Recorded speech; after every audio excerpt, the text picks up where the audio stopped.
Praise the lord. ఈరోజు వాక్యం పరిశుద్ధ తండ్రి మాట్లాడుతున్నాడు.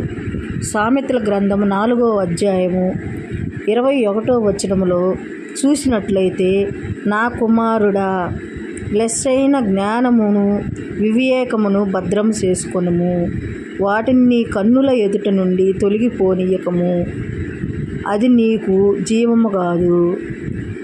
తండ్రి మాట్లాడుతున్నాడు. నా కుమారుడా, జ్ఞానమును వివేకమును భద్రం చేసుకొనుము.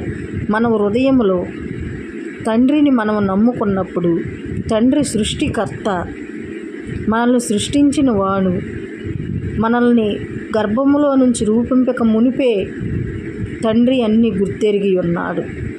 అటువంటప్పుడు మనము తండ్రిని నమ్ముకున్నప్పుడు, తండ్రి మనకు ఇచ్చిన జ్ఞానమును, మనకిచ్చిన వివేకమును, తండ్రి మనకిచ్చిన తెలివితేటలను మనము మన హృదయంలో భద్రంగా ఉంచుకోవాలి.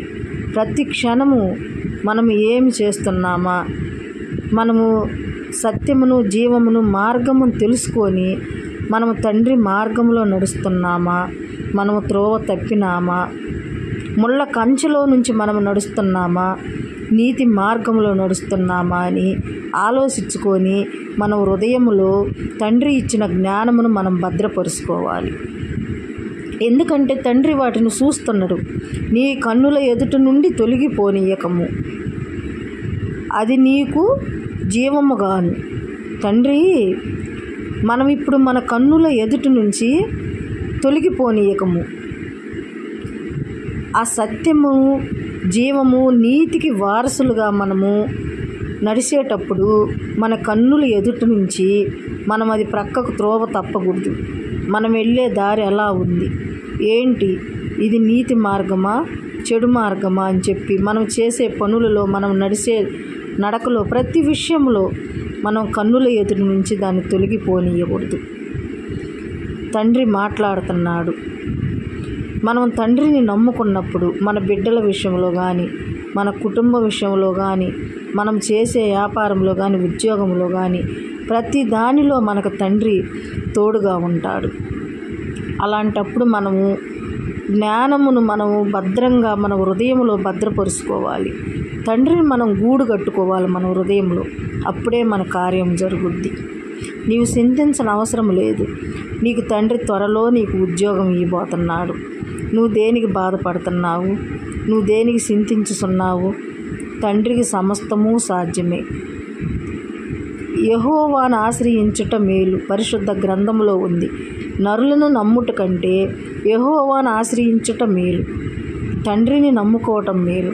మనుషుల్ని నమ్మినవాడు చెడిపోతాడేమో కానీ, తండ్రిని, దేవుణ్ణి నమ్ముకున్నవాడు ఎప్పటికీ చెడిపోరు.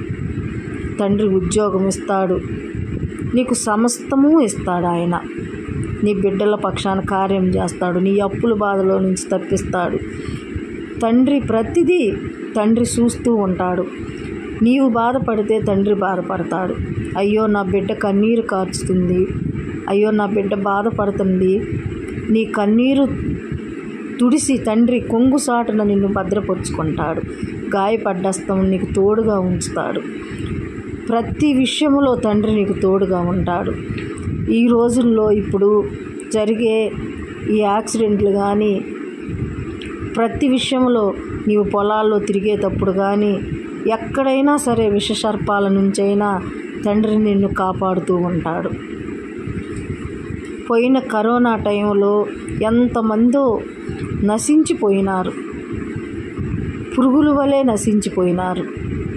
కానీ దేవుడు ఈరోజు ఈ విధంగా మాట్లాడుతున్నానంటే, నన్ను దేవుడు కృపే, ఆయన కృపే ఈ విధంగా ఉన్నామంటే, మరి తండ్రికి మనం ఏ విధంగా స్తుతులు చెల్లించుకోవాలి? మనం తండ్రిని స్తుతించుకోవాలి, ఆరాధించుకోవాలి, గణపరచుకోవాలి. అంతకన్నా మనం ఏమి తండ్రికి ఇస్తాము?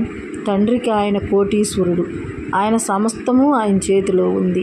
కానీ తండ్రిని మనం గుర్తెరిగి ఎప్పుడు మన హృదయంలో భద్రపరుచుకొని తండ్రి వైపు చూస్తూ మనము నిజాయితీగా ఉన్నప్పుడు మనం చేసే పనులలో, చేతి పనులను దీవించుతాడు తండ్రి. 10 అంతలు 100 అంతలుగా దేవుడు ఆశీర్వదిస్తాడు మనల్ని.